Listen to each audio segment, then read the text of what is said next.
Allez, aujourd'hui, on se retrouve pour la suite de la thématique précédente. Donc, on revient une semaine plus tard, puisque la dernière vidéo est sortie le week-end dernier. Je vous proposais euh, d'observer des mouvements de prix. J'avais créé deux scénarios.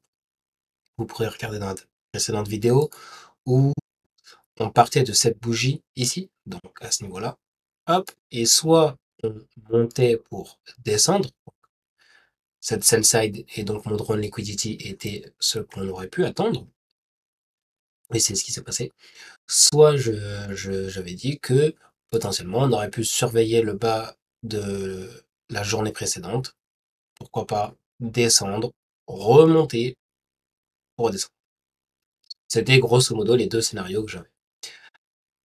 C'est bien, donc on a parlé biais et j'aimerais continuer dans cette lancée du biais. Donc aujourd'hui, tous ces niveaux-là, en vrai, on s'en fiche, c'est même plus le thème du jour. Boum. Donc, toujours dans notre mouvance de trouver un biais, boum, on va avoir pareil, donc une nouvelle semaine qui va commencer à ce niveau-là.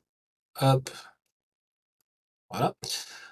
Et donc, cette prochaine bougie, encore une fois, elle va avoir, dès le début, deux objectifs. Deux objectifs phares qu'on va devoir surveiller. Le bas de la semaine précédente, pourquoi pas, et le haut de la semaine précédente. Sauf que, un peu plus loin, on a aussi cet objectif-là. Ok, cet objectif-là qui pourrait être un objectif à plus long terme. Alors, c'est ça, hop, je veux, c'est ça. Qui pourrait être mon objectif à plus long terme. Pour l'instant, je vais continuer d'observer cela. Ok.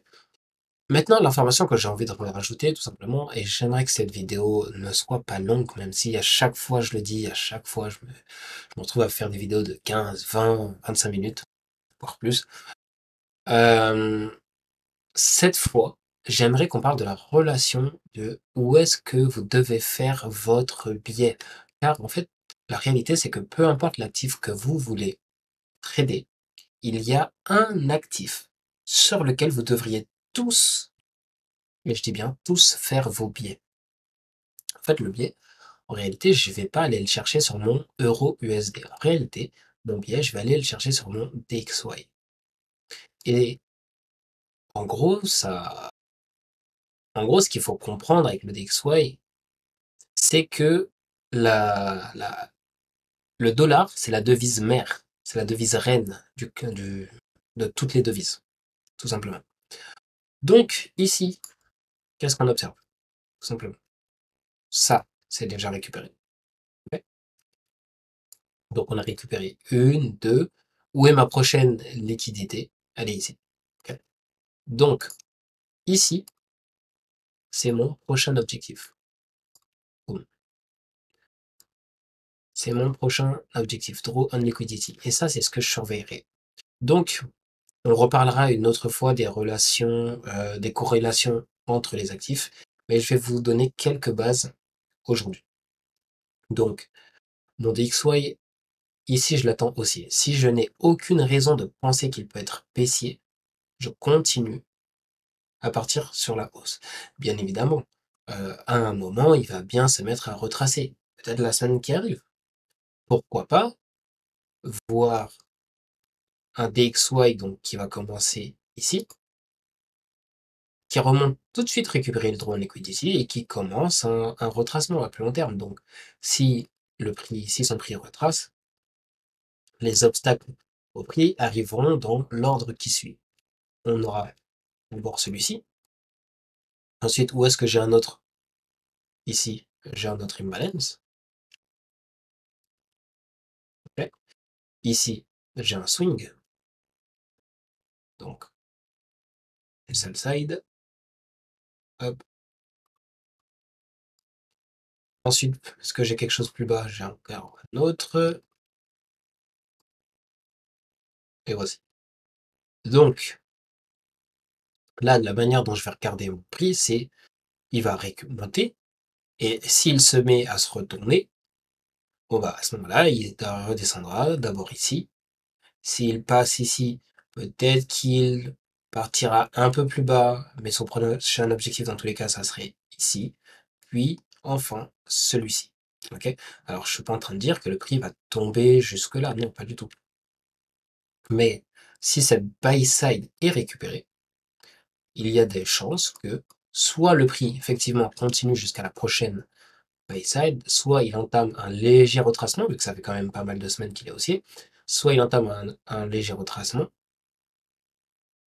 Et d'ailleurs, ne prenez pas ce que je viens de dire pour un conseil. Ce que je veux dire, c'est pas parce que je dis ça fait pas mal de semaines qu'il est haussier qu'il va devenir baissier. Non. En fait, cette logique que certains ont à se dire ah ça fait longtemps que le marché il est à l'achat ou à la vente, donc il va finalement finir par tomber, c'est pas ça. C'est juste que je me dis effectivement le range qu'il est en train de créer, le range haussier qu'il est en train de créer, il pousse, il pousse, il pousse, il pousse, il pousse. Bah, ma prochaine buy side elle est là. Pourquoi pas anticiper un retracement? Et si j'anticipe donc une hausse pour une baisse sur le TXY, ça veut dire que ici, je dois anticiper une baisse pour une hausse. Sauf que maintenant, regardez bien, c'est là où ça commence à être un peu plus intéressant. Quand je regarde ces deux graphiques, je m'aperçois qu'ils sont en corrélation négative. D'accord? Je vais les mettre l'un au-dessus de l'autre, ça sera peut-être plus simple. Bon. On voit que ils, ils sont comme des miroirs inversés. OK? Ça, hop. Et du coup, regardez bien. Ce haut ici correspond à ce bas ici, en tant que miroir inversé. Ce haut avait une liquidité qui a été récupérée ici. Ça correspond à ce bas qui a été récupéré. Quel est le prochain objectif? Le prochain objectif, c'est lui. Mon prochain objectif, donc équivalent, c'est lui. D'ailleurs, il y a une petite différence. Vous voyez, cette bougie n'est pas la même. C'est-à-dire que mon plus bas à ce moment-là correspond à cette bougie ici en termes de temporalité. Ça a son importance. Mais on reviendra là-dessus une autre fois. Donc, moi, ce que je veux vous dire, c'est que quand vous observez les prix comme ça, vous tracez vos deux prix. Et en fait, le fait que lui puisse monter très facilement, le récupérer et se retourner, fait que l'euro USD pourrait tomber, ne pas forcément récupérer le niveau équivalent et se mettre à retracer. Ça veut dire que sur le DXY, je peux viser celui-ci. Sur l'euro USD, je ne viserai pas ce drone liquidity. Sauf si je regarde mes annonces économiques, je vois qu'il y a de grosses annonces qui peuvent faire bouger le prix. Voilà. OK? Ils évoluent en miroir, mais il peut y avoir une différence dans la volatilité. Quand vous regardez, par exemple, la taille de cette bougie et la taille de celle-ci, qui est la bougie équivalente, on voit que cette semaine-là, l'euro USD a été beaucoup plus volatile. Hop, a été beaucoup plus volatile, semble avoir été plus volatile en tout cas, que, hem, hop, alors, seconde, yes. Semble avoir été plus, volatile que le DXY, même si c'est très léger. Ensuite, l'information que vous devez retenir de cette vidéo, et je vais m'arrêter sur ça. Pourquoi est-ce que Euro-USD est en miroir inversé à DXY? Parce que DXY, si vous regardez bien ce qui est écrit en dessous, ici, alors, voilà, hop, il y a écrit indice devise US dollar. En d'autres mots, DXY égale USD. Ici, j'ai euro contre dollar américain. Ça veut dire que là, on lit euro USD, mais si j'avais écrit euro DXY, ça serait exactement pareil. Rappelez-vous ce que je vous disais. Le DXY, c'est la monnaie, c'est la reine. D'accord? c'est la reine et du coup, c'est elle qui dirige. Donc, peu importe ce qu'il va faire va impacter tous les autres actifs. OK? Ce que l'actif DXY va faire impactera les autres actifs. Donc ce n'est pas EURUSD qui dirige DXY, c'est DXY qui dirige EURUSD. Sauf que, bien qu'il le dirige, ici, il est en deuxième. N'oubliez pas, quand on lit EURUSD, c'est 1 euro égale 1,06 $ actuellement. Donc euro contre dollar. Si ce dollar perd de la valeur, cet euro prendra de la valeur. L'euro prendra de la valeur face au dollar, OK?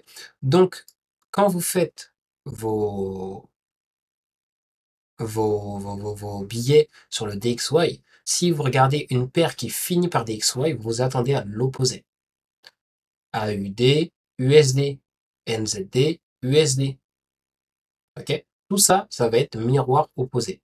Tout ce qui va commencer par USD, donc DXY, USD CAD, par exemple, USD JPY, tout ça, ça sera en synchronicité, en miroir, mais en vrai miroir, avec le DXY. Je vais en montrer juste un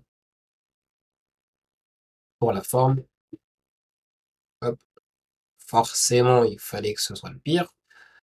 Et en plus, je dis n'importe quoi. C'est USD tel qu'on aurait dû prendre avec un USD qui est d'abord. Donc, ici, ce qu'on voit, c'est que par exemple, la montée n'a pas été aussi flagrante ici. D'accord? C'est quand même un miroir. C'est un miroir dans le sens où je dédierai vraiment un épisode à ceci. Sur les mêmes temporalités, descend. Ensuite, ici jusque-là, on va monter. Même si c'est pas la même force, on va monter. Ensuite, on va descendre jusqu'ici. On va descendre jusqu'ici. Hop. Ensuite, on va remonter. Ensuite, on va monter. OK? Donc, même si ça ne vous donnera pas la même ampleur sur vos différents actifs, vous allez quand même comprendre la direction du marché. Et c'est ce qui est important. Trouvez votre direction, donc votre billet sur le DXY et ensuite cherchez vos objectifs sur votre actif de référence. D'accord? Donc sur ce, je vous laisse. Je pense que j'ai pas envie de faire une vidéo trop longue. Bonne continuation, bon courage cette semaine sur les marchés. Je ne vais pas faire de projection et on se revoit très très vite. Ciao ciao.